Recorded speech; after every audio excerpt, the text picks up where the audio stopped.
Eu quero que você abra a sua Bíblia, por gentileza, comigo, no Evangelho de João, no capítulo 16, e nós vamos ler juntos o versículo 13. Evangelho de João, capítulo 16, verso 13.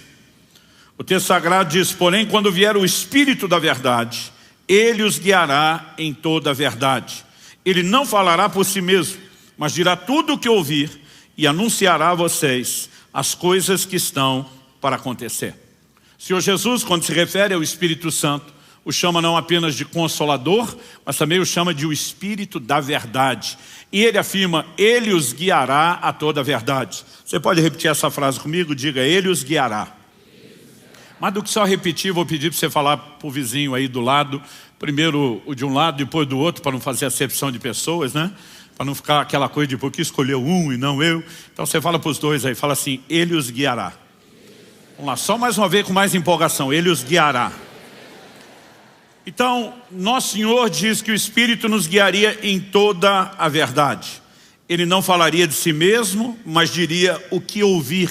Ele é aquele que coloca em execução o plano do Pai, né? O mistério bíblico da Trindade, um só Deus em três pessoas, nos mostra que aquilo que Deus planejou e foi executado por Jesus, ele tem sido aplicado de maneira prática pelo Espírito Santo. E é Ele que nos guiaria. Em outro momento Jesus diz: o Espírito Santo fará lembrar o que eu tenho dito. Parte do propósito do ministério do Espírito da verdade é nos fazer entender, compreender e nos guiar na palavra de Deus. Mas Ele também falou a respeito do Espírito Santo mexer em assuntos que o próprio Jesus não tinha tocado.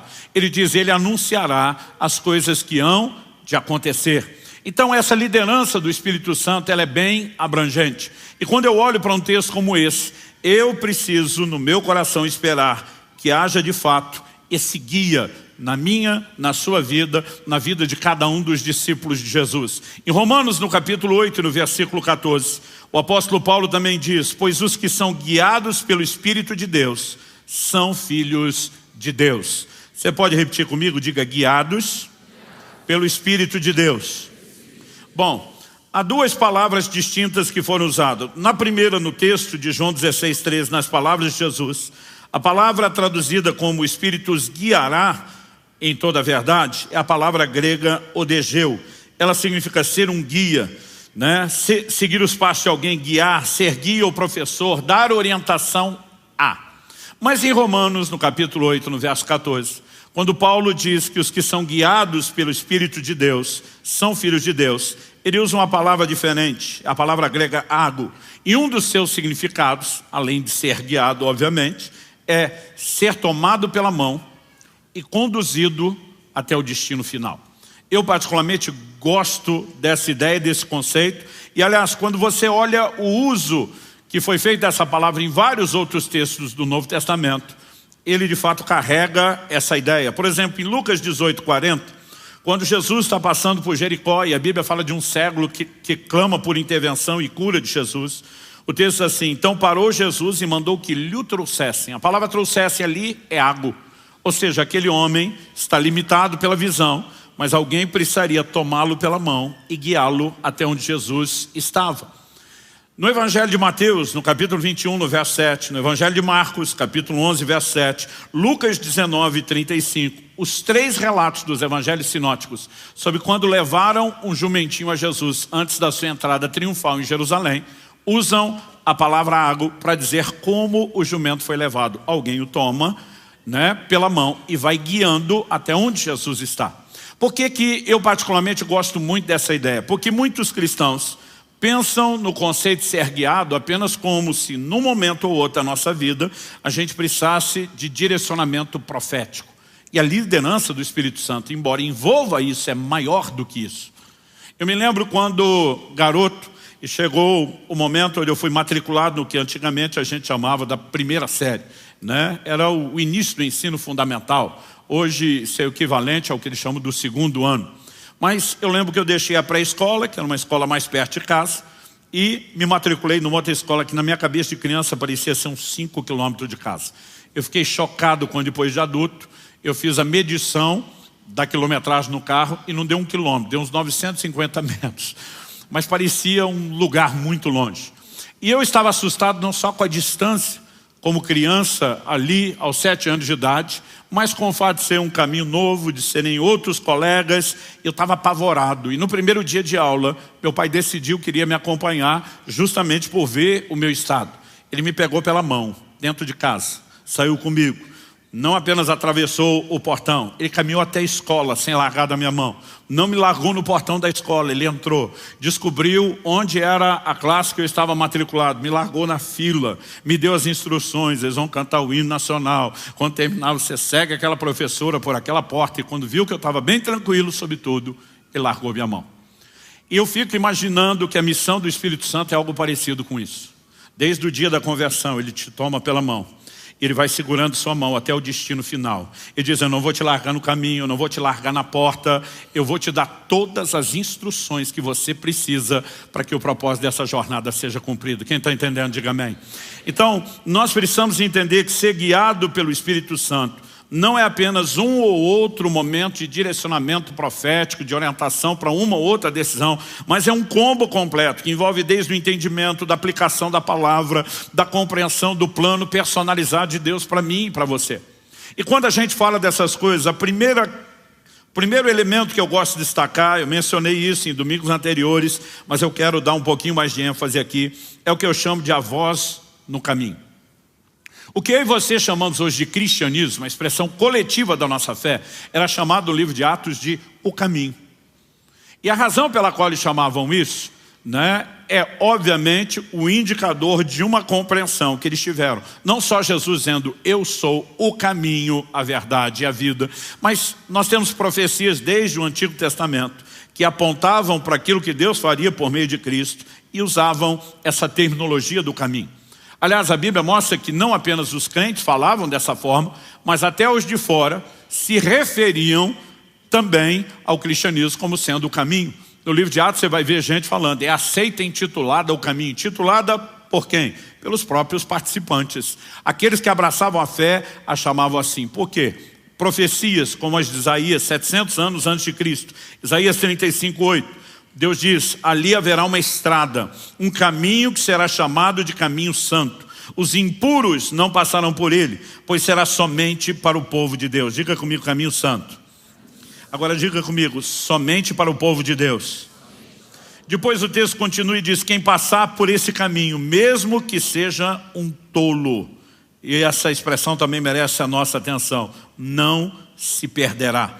Quando eu olho para essa declaração, eu enxergo aqui claramente o indicativo de um plano claro que Deus tinha, né? Em outras versões a gente haverá ali uma estrada, né? Uma estrada chamada de caminho santo.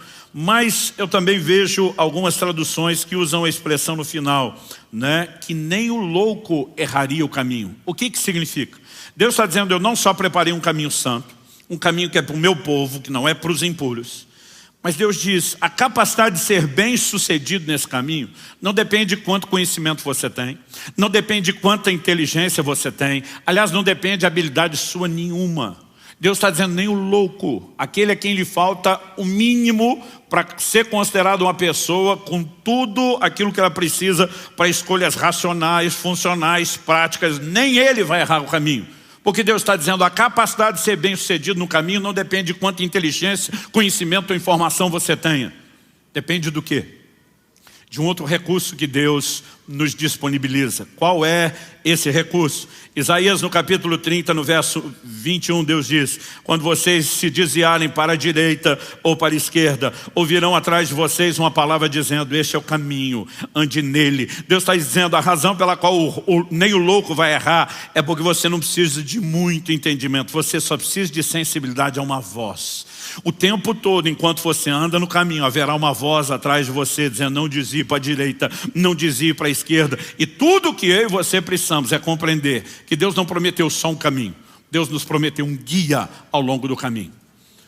O evangelho pode ser entendido dessa forma. Jesus fala a respeito de uma porta e um caminho estreito que conduzem aonde? A vida eterna. Então, há uma porta de entrada, a experiência da conversão, quando o Espírito Santo vem habitar em nós.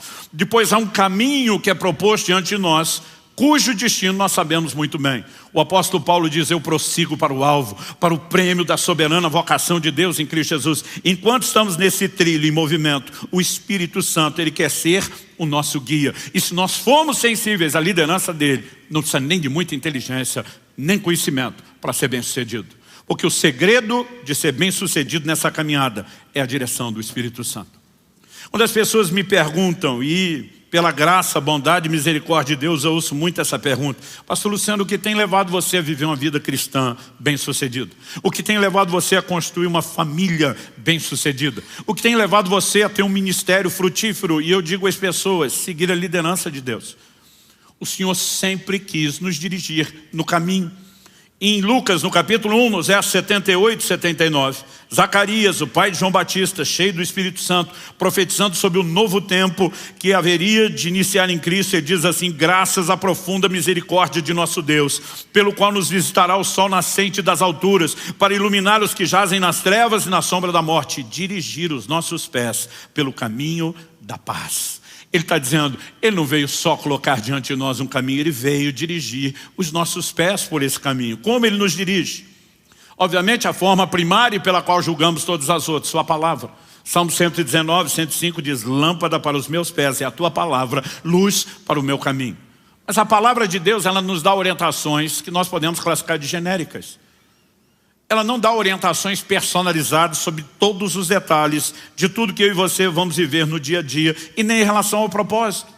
Então, por exemplo, se você pegar a ideia bíblica de evangelismo, ela é uma instrução coletiva.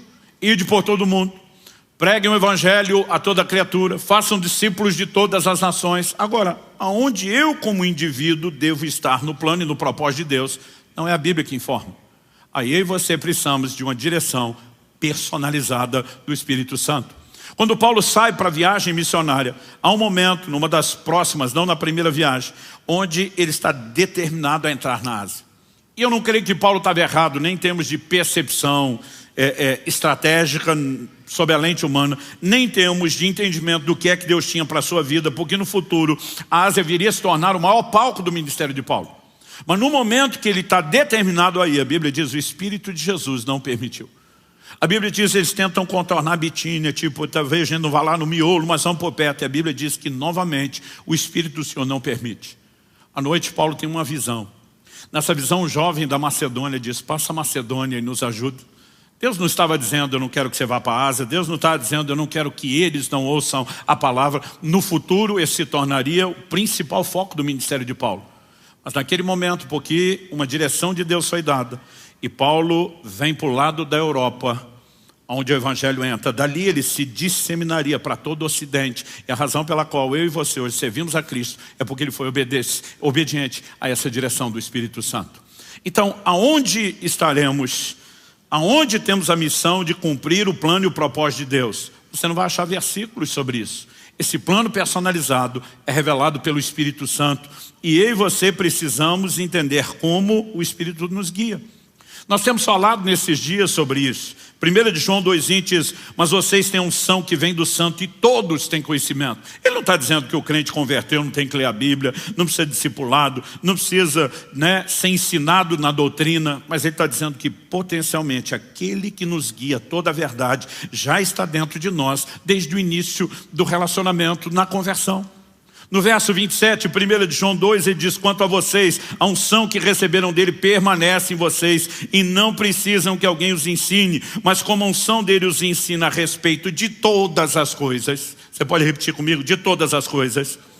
Só mais uma vez com mais ânimo. De todas as coisas. O texto diz: e é verdadeiro e não é falso, permaneçam nele, como também ela ensinou a vocês.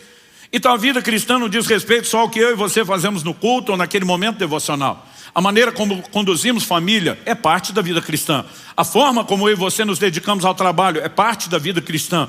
Todos os aspectos da nossa dinâmica de relacionamento, não só com crentes, mas como não crentes, dizem respeito à expressão da vida cristã. E o Espírito Santo quer nos liderar em tudo isso.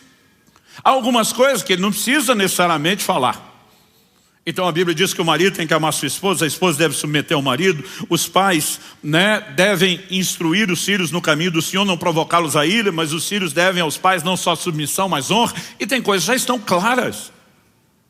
Mas há detalhes de questões que nós vamos viver no dia a dia, que nós vamos precisar da orientação do Espírito Santo de uma forma bem personalizada. E há outros, quando mesmo que o caminho da palavra já esteja claro, e eu e você começamos a desviar para a direita ou para a esquerda, atrás de nós ele vai dizer, não é por aí não. E eu e você precisamos entender como se constitui de forma prática a liderança do Espírito Santo. Então, em segundo lugar, eu quero trabalhar aqui a ideia, uma pergunta: como Deus deseja guiar seus filhos? Eu quero que você me acompanhe numa declaração do Salmo 32, versos 8 e 9. Verso 8 diz, eu o instruirei e lhe ensinarei o caminho que você deve seguir, e sob as minhas vistas lhe darei conselho. Detalhe, provérbio, instruir, eu instruirei. Verbo ensinar, eu ensinarei. E darei conselho, aconselharei. Depois de falar isso no verso 9, Deus diz assim, não sejam como o cavalo ou a mula, que não tem entendimento, que são dominados com freios e cabrestos, do contrário, não obedecem você. Então, primeiro Deus diz, eu quero te instruir, te ensinar e te dar conselhos. Mas Deus está dizendo, se você prestar atenção nos verbos que eu estou usando, você vai entender a dinâmica da instrução. Então ele diz, não seja como o cavalo ou a mula, que sem um cabresto não se deixa ser controlado. Deus está dizendo, eu quero guiar, traduzindo, orientar você. Eu não quero dominar você, eu não quero arrastar você, eu não quero empurrar você para algum lugar específico. E muitas pessoas estão tentando acreditar numa definição de soberania de Deus, de Ele faz o que quer, eu não tenho que fazer nada, Ele não me guia, Ele me arrasta, Ele me obriga, e a dinâmica não é essa, nunca foi essa. Estamos destacando desde o primeiro domingo a necessidade de uma interação. E por que temos que interagir? Porque Deus está nos convidando não apenas a dar uma resposta, mas Ele está dizendo que eu e você precisamos de sensibilidade nesse processo. Ele não vai impor, Ele não vem dominando, embora Ele espera ser Senhor, Ele espera de mim e de você rendição. Em Hebreus, no capítulo 3, no verso 15, nós lemos, como se diz, se hoje ouvirem a sua voz, não endureçam o coração, como foi na rebelião. Ele está dizendo, quando eu começar a instrução, quando eu começar o ensino, quando eu começar a dar conselhos, não endureça seu coração.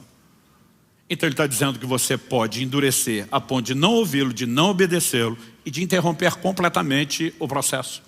Logo depois, em Hebreus 4:7, nós temos a repetição. De novo determina certo dia, hoje, falando por Davi muito tempo depois, segundo antes tinha sido declarado, hoje, se ouvirem a sua voz, não endureçam o coração. Nós precisamos entender a liderança do Espírito Santo e como ela se manifesta de uma forma suave, gentil, delicada e que requer de mim e de você interação para com Ele. Essa ideia da liderança de Deus, para mim particularmente, tem sido uma revelação muito forte desde o início da minha caminhada com Deus.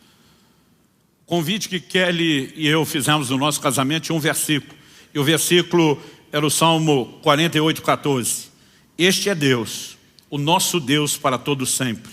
Ele será nosso guia até a morte. Nós constituímos família com entendimento. Nós precisamos de um guia. E daqui um mês e pouquinho vamos completar 28 anos de casados. O que tem feito o nosso casamento funcionar, além da determinação de andar na palavra escrita, tem sido a liderança do Espírito Santo. Se eu e você entendemos que Ele deseja ser o nosso guia em todas as áreas, isso significa que se nos deixamos ser guiados por Ele em toda a verdade, dentro do seu propósito, nós vamos ter uma vida bem-sucedida em todas as áreas. Então, mesmo carregando a imperfeição que todo ser humano carrega, as diferenças que homem e mulher têm quando trazem para dentro de um relacionamento que vem desde das diferenças de personalidade, da escola e formação de cada um, do jeito diferente, homem e mulher ser. O Espírito Santo tem nos ajudado e muito nessa caminhada. Então, houve momentos onde não percebi, o quão duro eu fui com ela, e no momento de oração o Espírito Santo falava no meu coração, você não tratou ela como deveria. E às vezes eu falava para ela, o senhor vai ficar do lado dela? É isso? Porque muitas vezes não podemos endurecer o coração, mas de repente você começa a pensar, peraí, Ele quer ser o nosso guia. Ele está interessado no melhor de todos nós.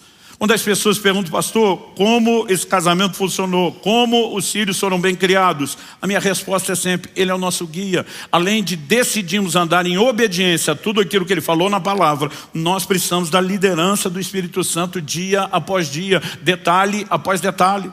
Às vezes são questões que de repente não parecem importantes. Eu me lembro de uma ocasião, a Lissa aliás, está aqui ela hoje, Lissa Caleb. Muito bom receber a visita de vocês. Eu lembro que a Alissa, já na fase adulta, eu orando por ela, ela tinha falado de um dilema, de uma decisão que tinha que tomar. Eu vi que o coração dela estava apertado, mas já na fase adulta, eu ensinando ela sobre fazer as suas escolhas. E eu falei, não vou entrar demais no processo. Mas estava orando por ela todo dia. E um dia o Espírito Santo falou para mim, você não deveria orar apenas pela sua filha, você deveria orar com ela. Eu falei, qual a diferença de orar por ela e com ela? Eu estou orando para o Senhor. O Senhor disse, eu vou fazer o que você está pedindo. E eu vou dar o direcionamento a ela. Mas ela precisa saber que você prestou atenção no pedido de ajuda dela e que você se importa. Eu falei, uau, não pensei nisso. E eu fui lá e falei, filha, desde que você abriu o coração, estou orando por você todos os dias. Mas como eu não te dei nenhum feedback, eu senti que você precisava saber que eu não estou apenas orando por você. Eu vim orar com você. E naquele momento ela começa a chorar e diz, pai, eu precisava ouvir isso. Outro dia alguém disse, pastor, quem é que vai entender as mulheres? Nem elas se entendem. O Espírito Santo. Ele pode nos ajudar em questões que nós não fazemos ideia. E quando eu olho ao longo da nossa caminhada, antes de ir pregar a primeira vez em Santa Bárbara do Oeste, a cidade onde a Kelly se criou, onde ela a primeira vez me viu pregar, olhou para mim e fez uma amarração gospel. Ela falou, vou casar com ele. O Espírito Santo me disse duas coisas que você precisa saber antes de ir para essa cidade. Primeiro, eu vou usá-las de uma forma especial para chacoalhar várias igrejas, não só essa onde você está indo. Ele disse, segundo, a mulher que vai te acompanhar ao longo de todo o seu ministério está te esperando lá. E quando nós pegamos um versículo como esse, ele será nosso guia, é porque a gente começou a perceber a importância dessa liderança. O Israel estava para completar 12 anos de idade, uma criança ainda. E a primeira vez que ele encontra a Priscila, minha nora, e conversa com ela, eu agarro no braço da Kelly e falo para ela, eu não sei te explicar, esses dois vão casar. Ela falou, como é que é? Eu falei, eu não sei te explicar. Eu posso registrar isso em cartório. Eu sei, dentro de mim, com toda a convicção, há um testemunho do Espírito Santo. Eles vão casar. Nunca falei nada para eles. Não quisemos influenciar a escolha, só contamos depois de casados. Mas estão casados. Em fevereiro do ano passado, Deus montou a peça que faltava do quebra-cabeça. Chega de bullying. Você já entrou na família. Estava orando pela Lissa, num desses jejuns, dizendo, Senhor, eu quero saber quem é a pessoa com quem minha filha vai casar. A escolha é dela, não é minha. Quem pode interferir é o Senhor, não sou eu. Mas se eu souber quem é, fica mais fácil entregar de bom grado, de bom coração, abençoar. E eu falei, o Senhor criou a jurisprudência, o Senhor abriu o precedente quando falou da minha nora. Agora eu quero saber meu genro. Eu não tinha ciúme da nora, eu tenho ciúme é do genro. É da filha, né? E orando por isso, eu tive uma experiência. Eu me lembro do dia em que Caleb conversando comigo numa academia, que tinha acompanhado, né, o pai dele estava comigo, ia pregar na igreja deles à noite. O Espírito Santo falou comigo, esse é o seu genro, vai casar com a sua filha. Eles nunca tinham se visto, nunca tinham se falado, não se conheciam. E também não contei nada para eles. Só depois do casamento do cartório, quando saíram, eu falei, deixa eu contar uma história para vocês. Né? Agora, a gente tem visto a liderança de Deus na nossa família. Em todas as coisas, tudo aquilo que eu procuro fazer, eu tenho prestado atenção na liderança do Espírito Santo. Mas as pessoas dizem, ok, pastor, nós sabemos que ele lidera, nós sabemos que funciona. Mas como isso acontece? E aí eu e você precisamos entender a dinâmica prática de não só que é uma instrução gentil, que o meu e o seu coração tem que ter sensibilidade, mas exatamente como isso se processa. Então me permita gastar uns minutos, voltando 35 anos atrás, meus 15 anos de idade. Eu, recém-cheio do Espírito Santo, batizado no Espírito Santo, fui impactado, porque um homem de Deus me deu uma palavra profética que revelou segredos do meu coração. Eu não me lembro, né, de ter recebido profecias antes. Meus pais dizem, quando eu era pequeno, falavam sobre meu ministério, mas eu não lembro. A primeira que eu lembro, eu tinha 15 anos de idade. E esse homem de Deus virou minha vida ao avesso. Falou dos segredos do meu coração, de coisas que estavam acontecendo na minha casa, né, de alguns dilemas que meu próprio pai estava enfrentando. E falou disso com detalhes. A partir desse dia, minha percepção do relacionamento com Deus mudou. Até então eu imaginava Deus relacionando com a gente de forma genérica, no geral, com a massa. A partir daquele dia eu falei, peraí, Deus me enxerga no meio da massa. Deus não apenas entende o que eu estou passando, meus dramas, meus dilemas. Ele revela planos e propósitos. Ele trata conosco como indivíduos. Há um relacionamento pessoal. Ele sabe coisas sobre sua vida que nem você sabe. A Bíblia diz que ele sabe quantos fios de cabelo tem na sua cabeça. Eu não sei o que ele vai fazer com essa informação, mas ele sabe. E está certo, na cabeça de alguns de nós é mais fácil de contar do que na de outros, mas ele sabe. E nós precisamos entender um Deus que tem essa dinâmica de uma interação pessoal. Aquilo foi uma revolução. Mudou o meu relacionamento com Deus. E eu estou tão empolgado com essa nova descoberta que aos 15 anos de idade eu começo a pensar, se cada crente descobrisse o que eu descobri, a vida deles com Deus ia mudar como a minha mudou. E aí eu começo a pensar, por que é que eles ainda não descobriram? E eu brinco até hoje, que no auge da sabedoria dos 15 anos de idade eu descobri o que faltava para a igreja de Jesus na terra. Pensei, profecia. Falei, se eu descobrir isso com uma palavra profética, que os outros estão precisando é de profecia. Mal sabia eu que em algumas tribos de Israel, a profecia, além de estar comendo solto, estava uma bagunça. Eu, porque vim de um meio que não tinha muito contato, imaginei, deve estar faltando isso. E quando eu deduzi que faltava isso, eu pensei, por que é que está faltando? E aí eu pensei, não deve ser má vontade de Deus, ele é o maior interessado em que a obra dele funcione aqui na terra. Falei, então o problema não deve estar no emissor, deve estar nos receptores do sinal. Eu falei, deve estar faltando profeta. E eu me candidatei, falei para Deus, eu quero te ajudar a resolver o seu problema. Eu quero ser um profeta. Até hoje, quando as pessoas perguntam, pastor, como foi seu chamado? Eu brinco, citando a brincadeira de outro pregador que eu vi, ele dizendo, até hoje estou tentando entender se foi Deus que me chamou ou eu que me ofereci. Porque eu me candidatei, falei, eu quero te ajudar. E aí eu não entendia nada de profecia, falei, como é que eu vou ajudar? Fui falar com o profeta, que me deu aquela palavra que mudou minha vida. Eu já tinha visto ele em ação várias vezes depois disso, operando nos dons de uma maneira impressionante. Eu cresci num ambiente onde as pessoas não davam muita ênfase ao ensino dos dons, e eu brinco que a igreja quase sugeria que o Espírito Santo tinha sido sepultado junto com o último dos apóstolos, porque dizia, tudo aquilo que você lê no livro de Atos é só para aquela época, acabou, não tem mais nada disso para hoje. Então no início eu tinha muita reserva, mas além da forma como Deus usou na minha vida, eu vi Deus usar ele de uma maneira tão precisa, tão clara na vida de tanta gente, que eu lembro que eu cheguei para ele num dia e falei, olha, quando você diz, Deus me disse, eu já nem duvido mais, porque no início eu duvidava muito. Aí eu falei, mas eu queria te pedir uma ajuda. Aí ele falou, o que você quer? Eu falei, me ensina as manhas do negócio. Eu também quero profetizar que nem você, mas não sei como é que isso funciona. Me dá o caminho das pedras. E eu comecei a disparar um monte de perguntas. Como é a voz de Deus? É voz de homem? É voz de mulher? É sempre a mesma voz? Como quando alguém te liga, você já reconhece, né? E à medida que eu ia perguntando, ele ria. Hoje eu também tenho vontade de rir das perguntas que eu fazia. Mas eram honestas, eu queria entender, porque eu falei, eu preciso disso. E de repente ele olha para mim e falou, Luciano, calma, vamos devagar. Ele falou, para começo de conversa, eu não ouço Deus com o meu ouvido. Falei, se você não ouve com o ouvido, você ouve com o quê, criatura? Ele falou, não, Deus fala comigo do lado de dentro. Falei, então você tem um ouvido do lado de dentro? Ele falou, não. Eu falei, se não tem ouvido, como é que ouve? Porque eu não sei você, quando alguém dizia, Deus me disse, imaginava alguém andando por aí ouvindo vozes. E ele falou, Luciano, vocês mistificam demais a maneira de Deus falar. Eu ainda acho que eu tinha um motivo para isso. O motivo era uma única experiência que eu tinha tido ao longo da minha vida. Com perto de 12 anos de idade, que foi mais ou menos quando eu me aposentei da carreira futebolística, né, que não durou muito, começou aos 11, terminou perto dos 12. Eu tinha um problema sério no joelho esquerdo, que de vez em quando me roubava a firmeza, né? Foi isso que me levou alguns anos atrás a fazer uma cirurgia.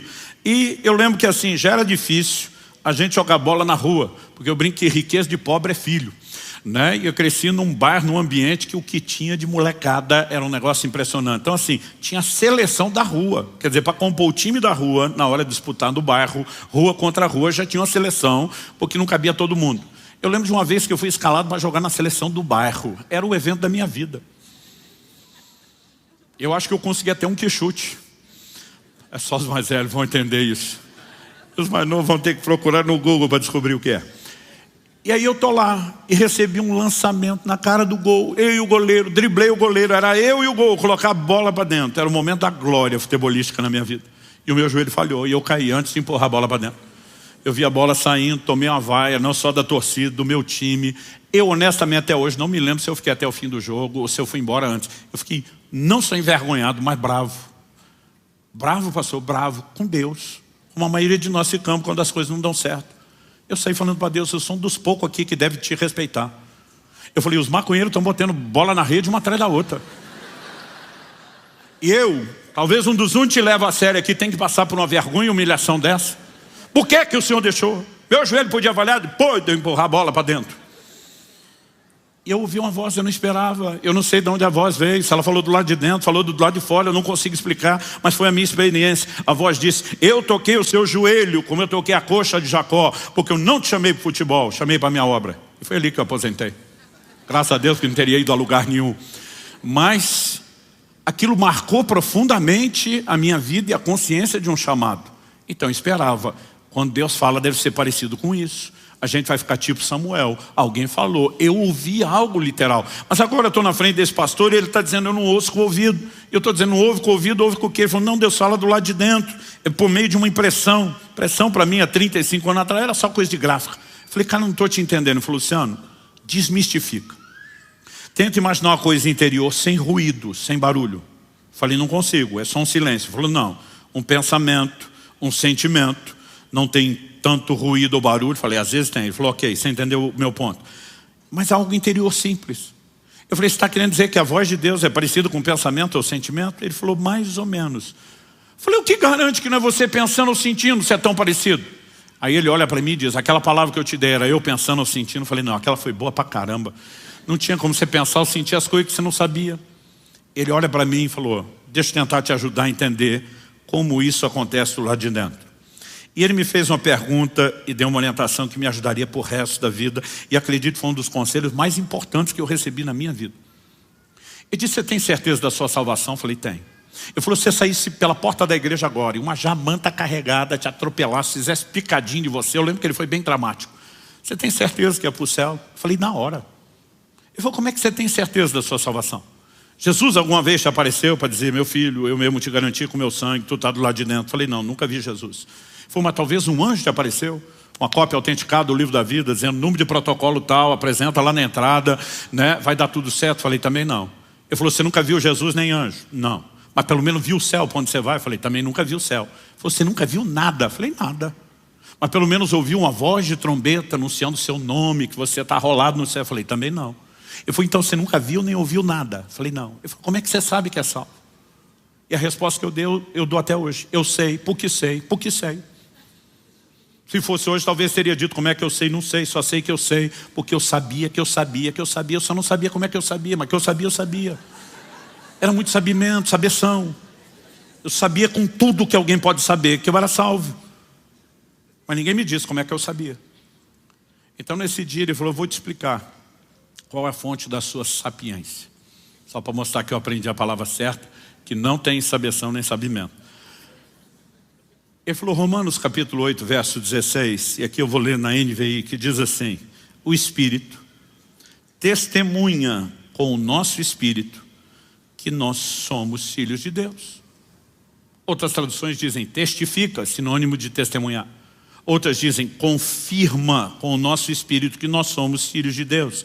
Ele falou, de acordo com a Bíblia, você sabe que é porque há um testemunho, há uma confirmação dentro de você, lá no seu Espírito. Eu falei, é por isso que eu sei muito. Ele disse, é.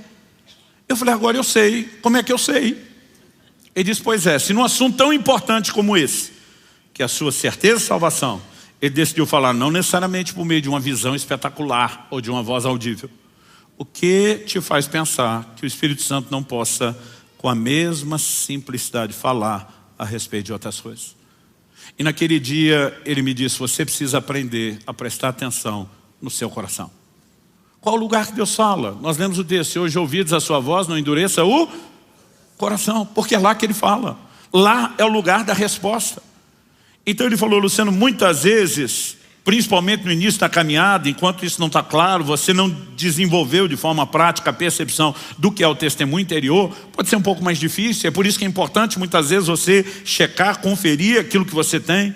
Mas eu descobri depois que Provérbios 20, 27 diz, o espírito do homem é a lâmpada do Senhor, a qual examina o mais profundo do seu ser.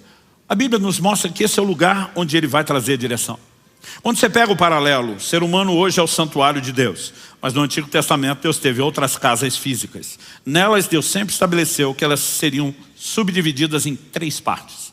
Então você pega o tabernáculo de Moisés, tinha o átrio exterior e a tenda da revelação. Pastor, são só 2. Não, a tenda era subdividida em 2 ambientes, porque havia um véu que separava o santo lugar do santo dos santos. O mesmo padrão se repete no templo de Salomão. O mesmo padrão se repetiria na restauração do templo de Salomão, reformado por Herodes, dos dias de Jesus. Deus conserva essa ideia. Quando 1 Tessalonicenses 5 escreve falando sobre nós, que hoje somos o templo do Espírito, ela diz: e o vosso espírito, e alma, e corpo sejam conservados irrepreensíveis até a vinda do Senhor. O santuário de Deus continua tendo 3 partes. Mas um olhar superficial na tenda anterior diria: não, tem a parte descoberta, o átrio, e a parte coberta, a tenda da revelação. Um olhar superficial pode dizer homem exterior e interior, que é uma divisão que a Bíblia faz.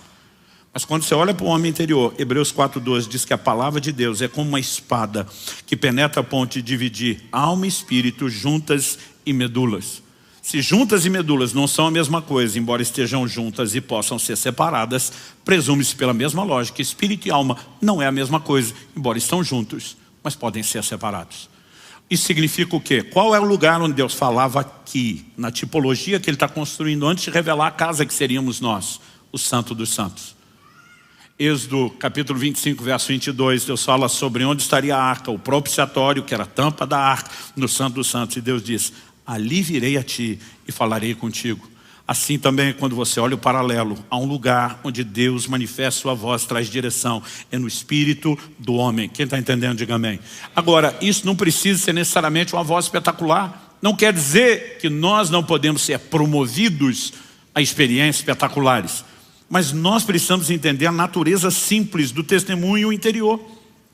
Quando a gente pensa em Jesus, a gente acha que os milagres que Ele fez como Deus. A gente acha que tudo o que Ele teve e viveu foi como Deus. Eu, quando lia que Jesus jejuou 40 dias, pensava: Ele é Deus? Para Ele é fácil. Quase como se não fosse para a gente. Então o que a gente precisa entender é a dinâmica de que Jesus, subsistindo na forma de Deus, Ele se esvazia, Ele decide, não em essência e identidade, mas em termos de atributos sim, Ele decide viver nessa terra como ser humano. E como ser humano, Ele foi cheio do Espírito, guiado pelo Espírito, fluiu nos dons e no poder do Espírito Santo, da mesma forma como se espera que eu e você vivamos. E a Bíblia diz que o Espírito Santo guiou ao deserto. Ele está vivendo a liderança do Espírito. Olha o que diz Marcos capítulo 2, de 6 a 8. Trouxeram um paralítico, colocaram diante de Jesus. Jesus diz: perdoados são os seus pecados. Olha a sequência. Alguns escribas estavam sentados ali e pensavam em seu coração: como ele se atreve a falar assim? Isso é blasfêmia. Quem pode perdoar pecados a não ser um que é Deus? A Bíblia diz: e Jesus, percebendo imediatamente em seu espírito que eles assim pensavam, disse-lhes: por que vocês estão pensando essas coisas em seu coração? Percebendo imediatamente em seu espírito. Jesus, como homem, no seu espírito tem uma percepção. Obviamente ela é oriunda do Espírito Santo, mas mostra qual era o lugar onde o Espírito Santo falava com Jesus enquanto homem, no seu espírito. Muitas vezes ministrando, eu tenho esse tipo de experiência. De repente entra um nível de percepção que você sabe que não é seu, que vem de Deus, e de repente seu espírito vira um radar. E às vezes você começa a captar, inclusive pensamentos de incredulidade e acusação de pessoas. Como a gente pode entrar nesse lugar de percepção? É o lugar onde Deus fala. Agora, eu acho que o problema é de fato o que aquele pastor me disse. A maioria das pessoas mistificam a forma do Espírito Santo falar. Todo dia falou comigo, para mim: pastor, eu nunca ouvi o Espírito Santo na minha vida e é estranho ouvir vocês falar isso. Falei: nunca? Você tem um trem todo culto. Ele: como assim? Falei: quando chega a hora da oferta, 2 vozes falam dentro de você. Uma diz: dá nada não. A outra diz: dá sim. Umas vezes diz: se for dada essa nota menorzinha aí na carteira. Outra diz: não, pula e pega maior. Falei: considerando que o amado não seja um esquizofrênico no mais alto grau de dupla personalidade, eu falei: com quem que você está discutindo? Falei: mesmo presumindo que uma das vozes seja a sua, e não é difícil saber qual é a sua, seu avarento. Falei para ele. Eu falei: de quem a outra voz está mandando você dar? Aí ele, querendo ser vazio, falou: será que é do diabo? Falei: só se ele converteu para querer se investindo no reino de Deus. Agora, se não é você com vontade, Isso não é algo que o diabo te sugeriria. Quem que está falando dentro de você? Ele, eu nunca pensei nisso. Falei, pois deveria, porque é mais simples do que você acha. Então, imagina um crente chegou numa roda de conversa lá no trabalho ou na escola. E a turma está contando piada. Não tem nenhum problema você ser engraçado nem ser divertido. Aliás, eu sou do time dos gaiatos, que gosta de rir e se divertir.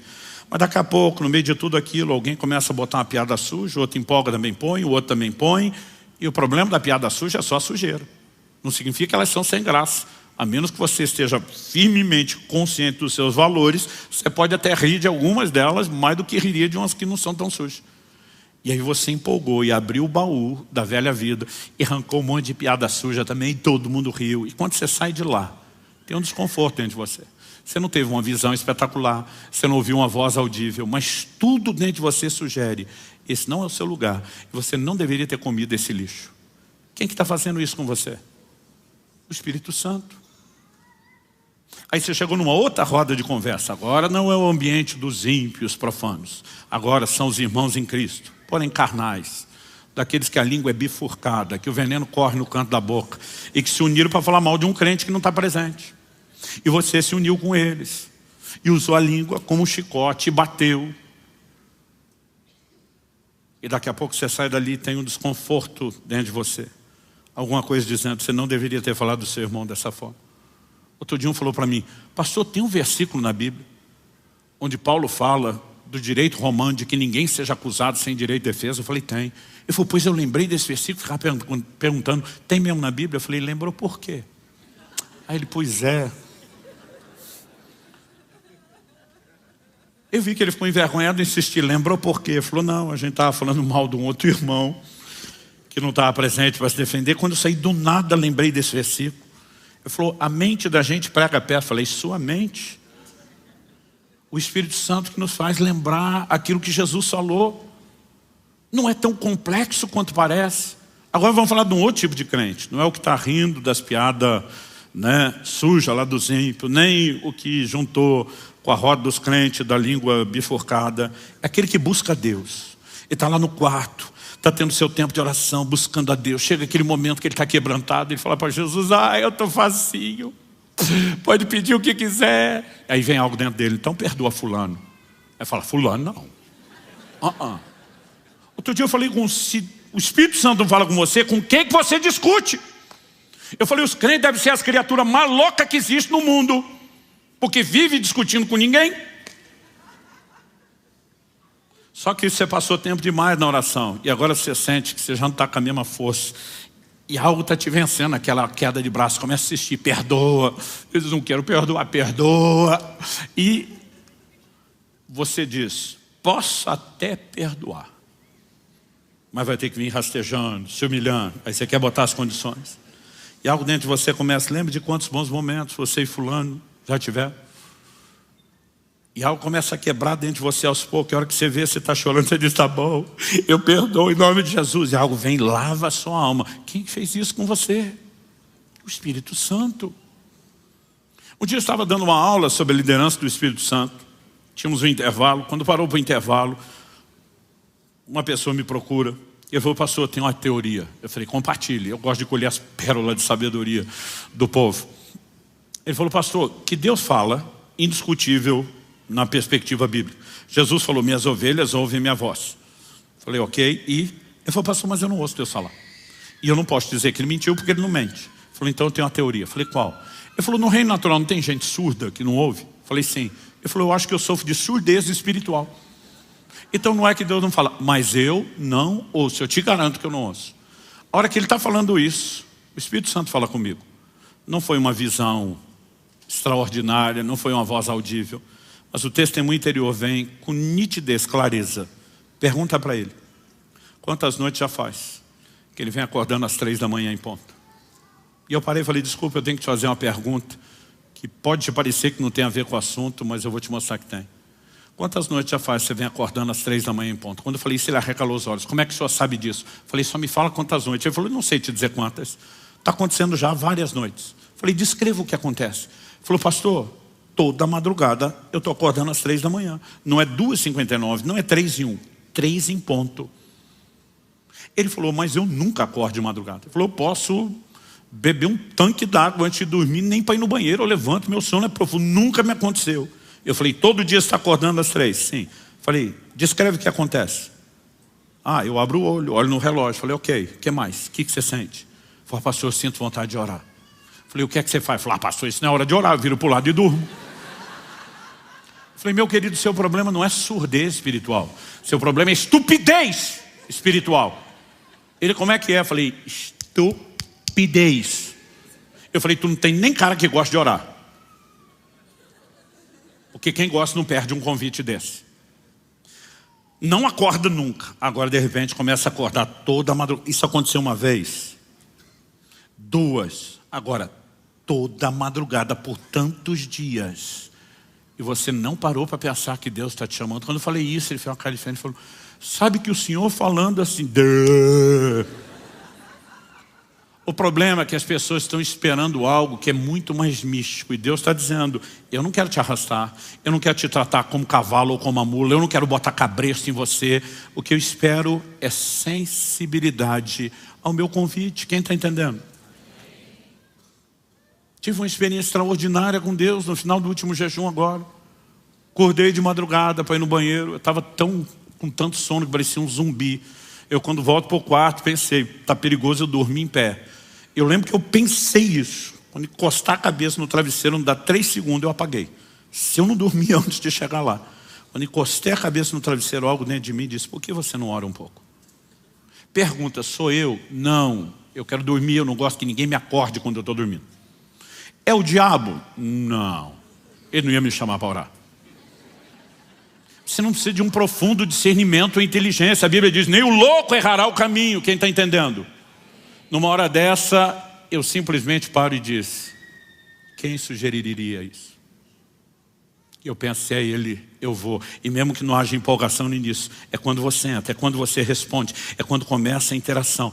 E de repente aquele quarto foi tomado pela presença dele.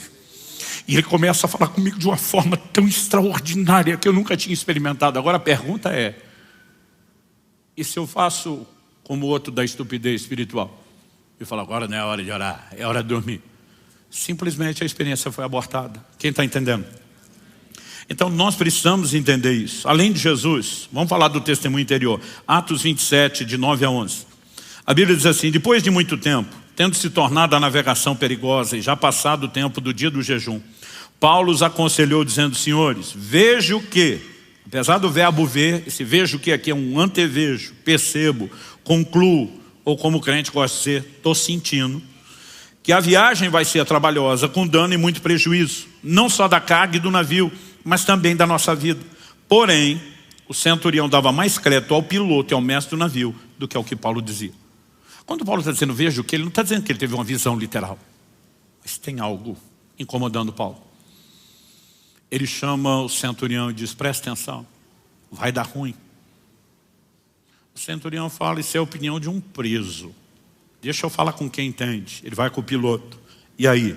Não, a navegação está perigosa, mas não para nós. Não para o nosso navio. Não para a nossa expertise e habilidade. Já enfrentamos coisa pior, pode ficar tranquilo. Ele vai falar com o mestre, outra tradução diz, o dono do navio, quem tem mais a perder. O cara diz que aposto tudo que eu tenho nisso. Bora, não tem motivo de parar. Ele olha para o Paulo que só acha e diz, vou ficar com os experts. Qual o resultado disso? O navio naufragou. Mas quando está na iminência de naufragar, em Atos 27, 21, Paulo se levanta, o texto diz assim, havendo todos estado muito tempo sem comer, Paulo pondo-se em pé no meio deles diz, senhores, na verdade era preciso terem me atendido e não partir de Creta para evitar esse dano e perda. O crente tem a mania de quando as coisas dão ruim, dizer assim, Deus provavelmente tinha um propósito. O fato de que em alguns momentos ele pode de fato ter um propósito, não significa que toda situação ele tenha. Às vezes nós só estamos colhendo o fruto da nossa insensatez, da nossa falta de sensibilidade aos avisos dele. E muitas vezes nós pagamos um preço caro porque não ouvimos isso. Então Paulo está dizendo, ela só tem me ouvido. Eu brinco que ele faz aqui o papel da mulher no casamento. Eu falei, eu te disse.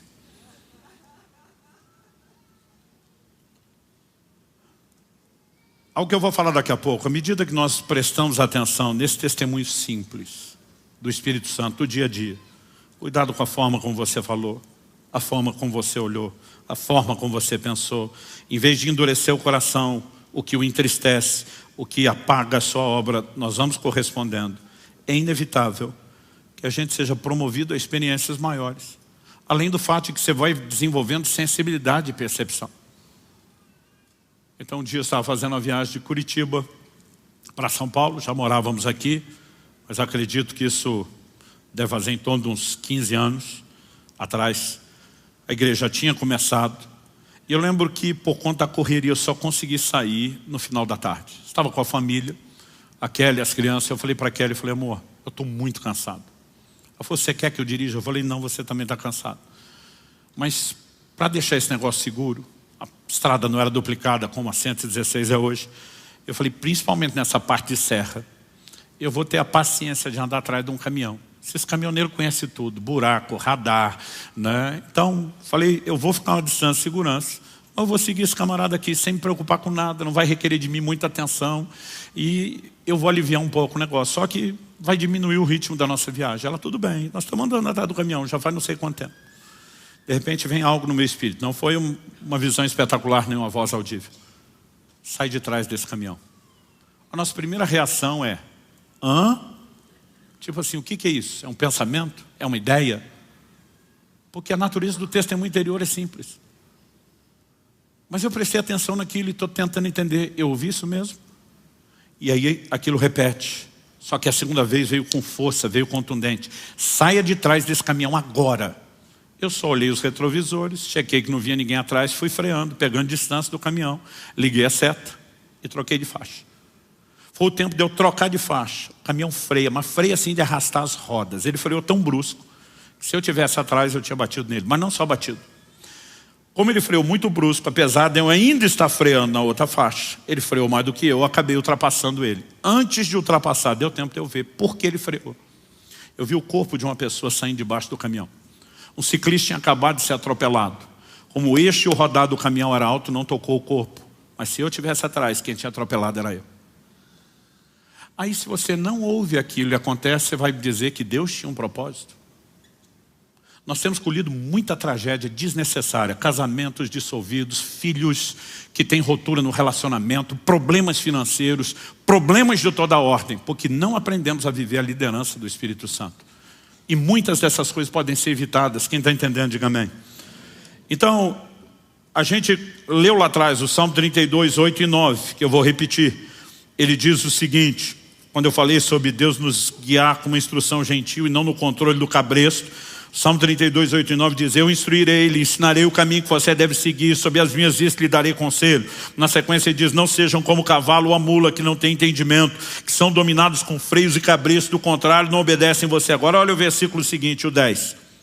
Muitos são os sofrimentos do ímpio, mas o que confia no Senhor, a misericórdia o secará. Deus não está dizendo com isso, que está olhando para o ímpio e dizer, vou me vingar de tu, mas você confiou em mim, eu vou te beneficiar. Deus está dizendo, eu quero instruir. Você é ímpio, porque não me ouve. Infelizmente vai pagar o preço de não ouvir a instrução. Não vai escapar de coisas que se me ouvisse, poderia escapar. Mas ele diz, você que decidiu me ouvir, a misericórdia vai cercar você, de maneira que você não viva os danos que o ímpio está experimentando, o tipo de sofrimento. Então Deus não está simplesmente dizendo, eu amo mais esse do que aquele. Ele está dizendo, o que eu ofereci, esse desprezou, você pode ser beneficiado. O problema é que muitas vezes a gente está do lado do justo, com um comportamento de ímpio, um coração duro. E se eu e você entendemos a simplicidade do testemunho interior e começamos a prestar atenção nisso, eu lembro naquela primeira orientação que eu tive aos 15 anos de idade, eu consegui relacionar a instrução do testemunho interior com algo que eu ouvi em casa do meu pai. Meu pai falava muito, tenho paz para isso, não sinto paz. Um dia eu falei, o que é esse trem de ter paz ou não ter paz? Ele falou, Colossenses 3,15, seja a paz de Deus, o árbitro, o juiz no seu coração. Tem um juiz ali para te ajudar a tomar decisões. E esse juiz pode manifestar o pronunciamento dele por ter paz, por você experimentar paz ou não experimentar paz. Meu pai dava um outro exemplo para isso, dizia, eu sinto um sinal vermelho. Ele estava usando a alegoria do farol. Não, é hora de avançar. Eu sinto um sinal verde, é hora de seguir. E eu comecei a entender essas coisas que ele falava com aquelas outras que me foram ensinadas. E até hoje. Há momentos onde eu tomo decisões importantes, simplesmente pelo fato de ter ou não ter paz. Principalmente em momentos onde a sua mente quer te convencer de algo diferente. Você começa a perceber o como é importante prestar atenção nisso. Hoje eu olho para trás. São 35 anos de vida no Espírito. E uma das coisas que eu mais agradeço a Deus, alguém me ensinou a respeito da liderança do Espírito Santo. É lógico que quanto mais eu e você prestamos atenção, praticamos, nos exercitamos, vai ficando mais fácil. Há momentos onde você fica assim, é Deus ou não é Deus? E às vezes eu falo para Deus, eu não duvido do Senhor, duvido de mim, da minha capacidade de te ouvir. Se eu tiver certeza que é o Senhor, eu vou que nem um louco.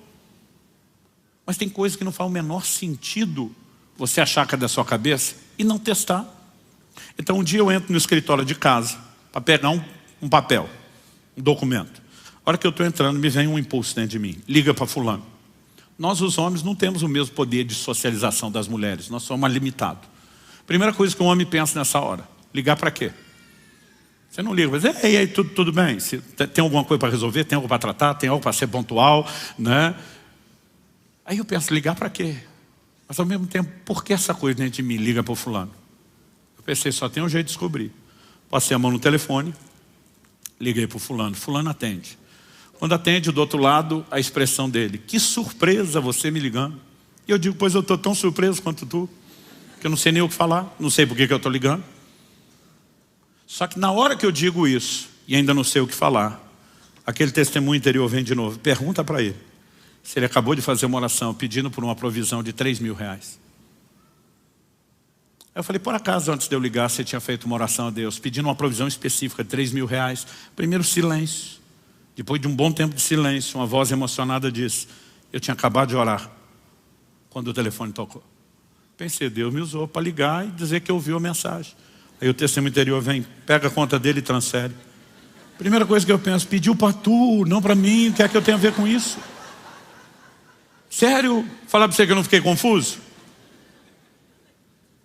Mas eu penso, eu não tinha como saber essas coisas, não tinha como dar tão certo, tem que ser ele. Falei, me passa seus dados bancários que eu vou transferir. Ele do outro lado pergunta, o que é que você tem a ver com isso? Falei, estava pensando a mesma coisa aqui. Aí eu falei, agora me responde uma coisa, eu tinha como saber o que é que você orou? Aqui em outro estado, não. Eu tinha como saber a hora que você orou para te ligar logo depois? Não. Eu tinha como saber o valor? Ele falou, não. Falei, a mesma fonte de informação me mandou pedir seus dados. Você quer se rebelar contra ela? Ele falou, anota aí. Um dia eu estou contando isso engraçadinho. Liga para mim também. Aí deixou a bola quicando. Falei, vai orar como ele. E você precisamos entender. Há momentos que eu só tenho um jeito de descobrir. É o testemunho interior ou não? Vamos checar, vamos conferir. Mas eu acho insano as pessoas dizerem, não, não vou conferir porque pode não ser. Mas e se for? Não é melhor você trocar de faixa e não acontecer nada e descobrir depois do que não era, do que ficar esperando para ver se vai ter um problema? Mas muitas vezes, porque nós vamos ignorando essas orientações, essa chama do relacionamento, em vez de crescer, ela apaga. Porque alguém que não é ouvido o tempo todo se entristece e se afasta. Quem está entendendo? Agora, quanto mais eu e você ouvimos, há uma tendência que a gente progrida. Então me deixe terminar com uma história que eu oro a Deus que provoque sua fé e o seu coração. Ao longo dos anos, eu tenho entendido a importância de corresponder com a liderança do Espírito Santo. E também posso contar histórias de quando não prestei atenção no testemunho interior e me arrependi amargamente. Histórias minhas e de outros. Mas uma das experiências mais espetaculares que eu tive na minha vida com a liderança do Espírito Santo foi em setembro de 2000. Perdi uma carteira, tinha que fazer uma viagem, não achei a carteira em lugar nenhum, revirei em casa, que ele me ajudou, fui na igreja, porque eu lembrava de ter ido o dia anterior, que era o domingo, na igreja com a carteira, procurar nada. Acordei um irmão que a gente tinha jantado na casa dele, para ver se estava lá, nada. Foi me dando desespero, porque sem a carteira eu não podia viajar. Em algum momento falei, Deus, me mostra onde está essa carteira, mas me mostra tipo assim, eu só imaginava que ele podia me ajudar a lembrar. E quando eu estou orando, me mostra, me aconteceu uma coisa que raramente me acontece. Eu tive uma visão. De vez em quando eu tenho uns vislumbres, mas aquilo foi uma visão. Parecia uma tela de cinema na minha frente. Eu assisti um filme, estrelando eu mesmo. O filme era de mim. O que era o filme?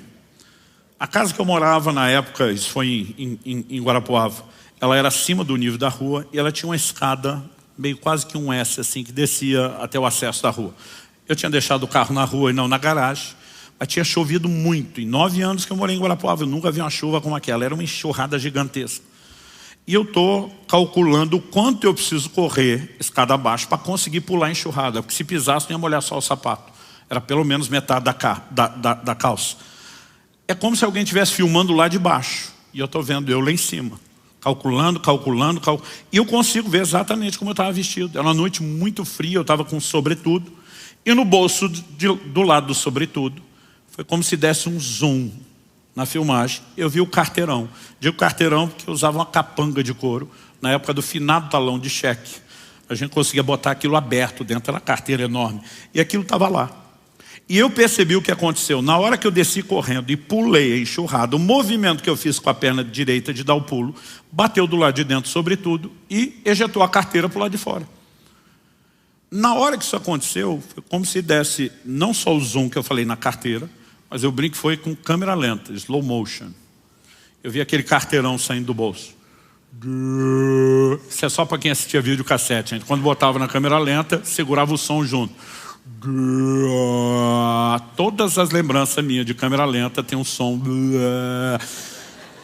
Então desculpa, eu faço questão que você ouça. E eu vejo ela caindo. Quando ela está no ar, a visão sumiu. Acabou. Eu pensei, caiu na calçada da frente de casa. Corri para lá, procuro, nada. Pensei, algum vizinho achou, jogou para o lado de dentro. Nada no quintal, nada na caixa de correio.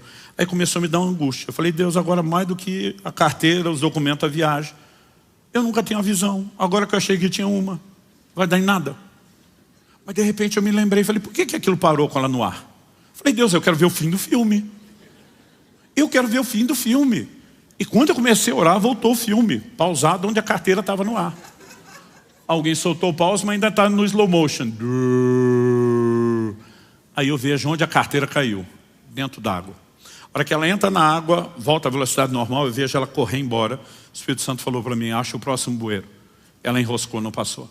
Achei o próximo bueiro, comecei a tirar galho de árvore, folha.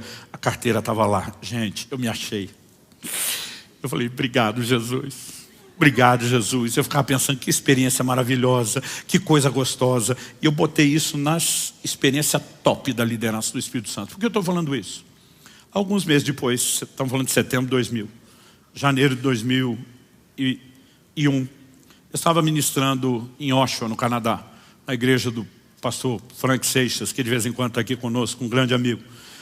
E a gente carinhosamente o chama pelo apelido de Kiko. Nós tivemos um culto domingo de manhã, foi um mover do Espírito muito precioso. Na hora do almoço está todo mundo falando do que aconteceu no culto e o assunto virou a liderança do Espírito Santo. Um conta uma experiência, outro conta outra, outro conta, e eu estou lá que eu não me aguento. Falei, gente, preciso contar uma fresquinha, aconteceu uns meses atrás. Mas contei assim, empolgado, e todo mundo, uau! E aquele uau foi, essa ganhou. E eu estou feliz, falei, estou liderando o campeonato. Aí o Kiko diz assim, foi boa. Mas já falou de um jeito que você já pressente aquele mais. Falei, mais o quê? Vai dizer que tu tem a melhor.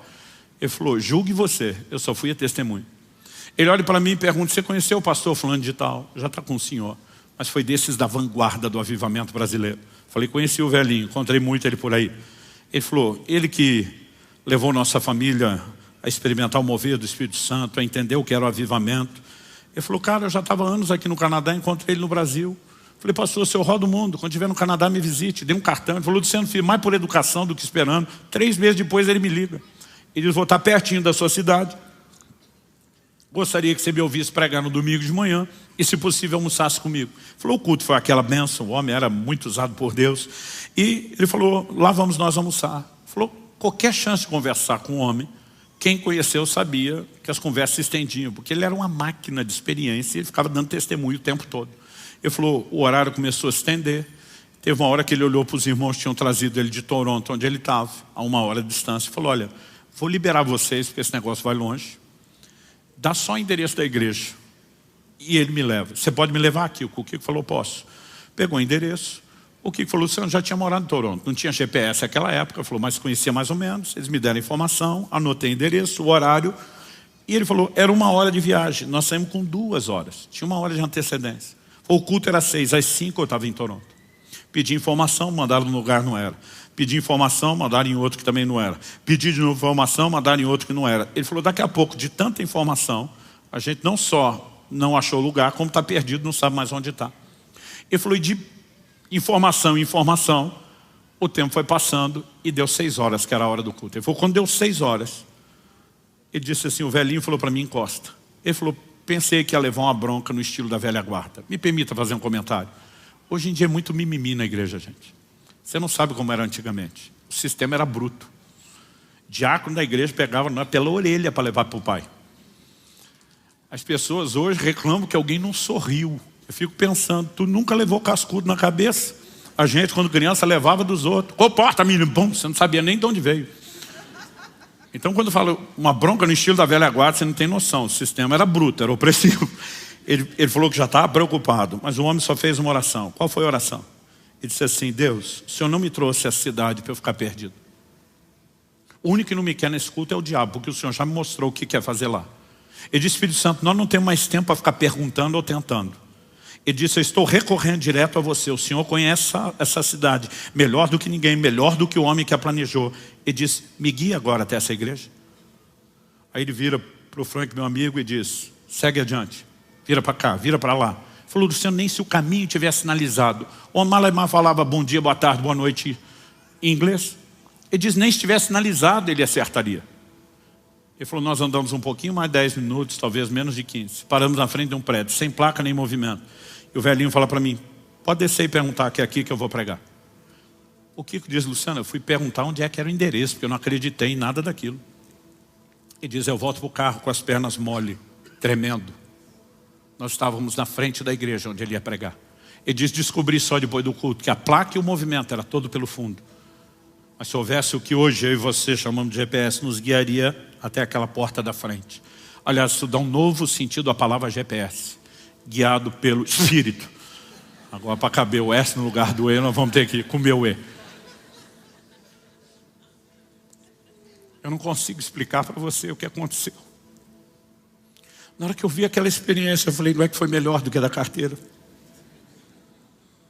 E dentro de mim me deu uma fome, um desespero. E a minha oração ao longo desses dias, em especial dessa semana, é que Deus faça alguma coisa parecida com cada um de vocês. Algo dentro de mim parecia gritar, você precisa conhecer melhor o Espírito Santo, você precisa conhecer melhor o Espírito Santo. E eu não aguentei ficar naquela mesa, eu pedi licença, eu saí, eu corri para o quarto da casa que eu estava hospedado. E eu lembro de cair de joelhos. Eu não falava, eu gritava, era um desespero dentro de mim, uma vontade de arrancar os cabelos. Tem coisa que você se arrepende, o tempo vai resolver esse problema, você não precisa adiantar. Mas ali chorando eu dizia, Espírito Santo, eu preciso te conhecer.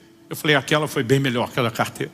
Outro dia alguém falou, pastor, o senhor está competindo com os outros? Eu falei, com os outros não, com a minha própria mediocridade sim. Cada vez que eu vejo que alguém entrou mais no rio de Deus, eu digo, isso é um sinal de que tem mais para cada um de nós. E eu comecei a dizer para Deus, eu quero isso, eu quero isso. Enquanto eu orava, chorava, eu ouvi uma voz. Eu não sei se ela falou do lado de dentro, eu não sei se ela falou do lado de fora, mas ela foi nítida. A voz citava um pedaço de um versículo, uma palavra proferida por Jesus, e fazia uma aplicação lógica da continuidade. A voz dizia assim, quem é fiel no pouco, Mateus 25, 23. Diz, muito bom, servo bom e fiel, você foi fiel no pouco, sobre o muito te colocarei. A frase dizia assim, quem é fiel no pouco, será fiel no muito. Mas quem é infiel no pouco, será infiel no muito. E eu parei com temor diante daquela voz. Eu falei, Deus, se é o Senhor falando, o que isso tem a ver com o que eu estou orando? Estou falando da liderança do Espírito Santo. A voz respondeu e disse, tem tudo a ver. A voz disse, o que eu estou falando agora não é só para você e nem só por causa do seu pedido pessoal. Ele diz, por onde eu te levar, pregar minha palavra, ensinar minha palavra pelo Brasil e pelas nações, eu quero que você ensine isso. O Senhor disse, quem está impedindo o grande mover do meu Espírito na terra não é o diabo como você julga, são vocês. É a falta de resposta de vocês ao meu Espírito. O Senhor me disse, diga ao meu povo que enquanto eles não aprenderem a serem fiéis nos pequenos impulsos do meu espírito no dia a dia, no testemunho interior das pequenas coisas, eles não têm direito de esperar por experiências maiores. Porque quem não é fiel no pouco, não vai ser no muito. Mas todo exercício de fidelidade na liderança simples do Espírito Santo levará a experiências maiores. Quem está entendendo? E algo começou a fazer sentido. Ezequiel 20, de 1 a 3, o povo vem consultar o Senhor diante do profeta Ezequiel. É o ápice da apostasia da nação de Israel. E quando eles vêm para consultar o Senhor, Deus diz, fala para eles que eu não tenho nada para falar com eles. Porque tudo que me consultaram antes não me obedeceram, por que é que eu vou falar alguma coisa agora? Essa é uma lógica ao longo da Bíblia. Deus diz para Abraão, sai da tua terra, da tua parentela, vai para um lugar que eu vou te mostrar. Ele obedece a Deus em quase tudo. Mas tem um sobrinho órfão, que pensa, o pobrezinho está sem pai, eu preciso fazer algo. E ele decide levar junto, ele não desliga de toda a parentela. Enquanto Abraão, de forma benevolente, está carregando Ló, Deus nunca mais falou nada de coisa nenhuma. Porque a lógica é, por que é que Deus vai dar uma direção nova quando você não obedeceu o que Ele já deu? No dia em que Abraão decide separar de Ló, a Bíblia diz, o Senhor se manifesta e volta a trazer direcionamento. Agora, muitos de nós estamos esperando que o Espírito Santo venha com força, fale maravilhosamente. Quando a gente não obedece o testemunho interior do dia a dia. Obedecer isso não apenas vai nos levar a uma vida extraordinária, mas essa obediência vai criando uma comunhão, uma interação progressiva, uma sensibilidade, uma capacidade de resposta cada vez maior. E aí sim nós vamos refinando. Às vezes as pessoas nos ouvem falar de 30 e tantos anos de vida no Espírito. Elas acham que no dia seguinte vão estar vivendo isso tudo, sem nenhum nível de resposta ou exercício. E eu preciso ser honesto com você. A direção do Espírito Santo tem sido preciosa. E eu não preciso de muito para obedecer. Em junho agora estávamos gravando em Israel. Tivemos um momento de oração, numa casa de oração lá em Berseba. E eu me lembro daquele momento com a cara no chão, chorando diante de Deus. E uma convicção se apodera dentro de mim. Seu próximo jejum do próximo ano, não o de agosto, o de janeiro, você tem que passar a maior parte do tempo em Israel. Eu não consigo explicar isso. Para mim não tem nada de mais místico lá do que em outro lugar. Não consigo entender o propósito. Mas quando aquela convicção entrou dentro de mim, eu já falei para todo mundo, janeiro vai ser assim. Falei, meu amor, janeiro nós vamos para Israel, o jejum vai ser lá. A turma disse, por quê? Falei, porque eu vejo o quê? Como diz Paulo, basta um testemunho interior. Às vezes com o tempo eu consigo descobrir depois por que o testemunho interior me mandou fazer alguma coisa. Eu não preciso mais de explicação. Eu já aprendi com o tempo. Eu só preciso desse impulso. E se nós somos fiéis, isso vai fazer toda a diferença. Eu fico tentando imaginar o que seria viver num relacionamento onde o outro lado nunca te ouve. Eu tenho muita dificuldade. Quando alguém pede algum conselho, você vai falar e você percebe que não está prestando atenção, o negócio não está entrando, não dá valor. Eu fico me perguntando, por que eu estou perdendo meu tempo aqui, tentando ajudar alguém que diz que quer ser ajudado, mas não quer. Agora a pergunta é, como é que o Espírito Santo se sente? Quando eu e você, dia após dia, ficamos ignorando Ele, ignorando Ele, ignorando Ele. Quando nós o entristecemos, nós o afastamos. E não há razão para esperar que Ele fale mais. Mas se eu e você fomos fiéis, eu gostaria de te encorajar a um posicionamento que não é só para hoje, aqui e agora. A partir de agora. Mas eu vou separar tempo para orar e buscar Deus e Espírito Santo. Eu quero ser sensível. Eu quero entrar nessa escola do Espírito. Eu quero aprender a dinâmica do testemunho interior. Eu quero aprender a corresponder. Eu quero seguir a sua orientação. Alguns de nós precisamos de um conserto imediato e nos arrepender pelo tanto que o temos entristecido e apagado o Espírito Santo em nós. Eu quero que você feche seus olhos por um instante e fale com Ele.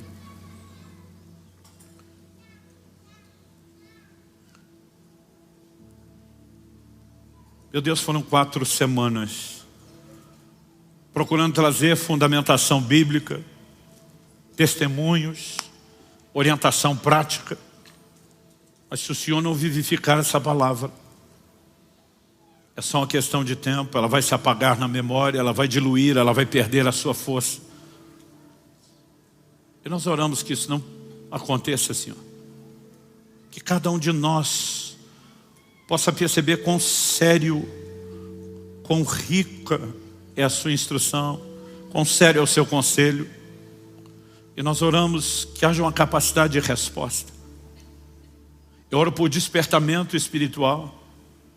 Da mesma forma como aquela fome inexplicável, aquele desespero em janeiro de 2001 entrou no meu coração ali na cidade de Oshawa, no Canadá. Eu oro que o Senhor provoque os meus irmãos e irmãs a um novo nível de resposta ao Espírito Santo. Que possa haver um anseio de não só conhecê-lo, mas de interagir com Ele. Que haja decisão de corresponder, de interagir com a água da chuva, como ensinamos domingo passado. E que o Senhor encontre em nós uma correspondência que nos leve a uma experiência crescente. Nós clamamos em nome de Jesus. Em nome de Jesus. E para a glória do Teu nome mesmo. Oramos que aquilo que o Senhor está começando agora, despertando corações, trazendo quebrantamento, conserto, restauração, não termine no final da reunião. E não só continue, mas cresça até atingir seu pleno propósito. Nós oramos por dias de despertamento espiritual e de um novo relacionamento com o Espírito Santo. Em nome de Jesus. Em nome de Jesus.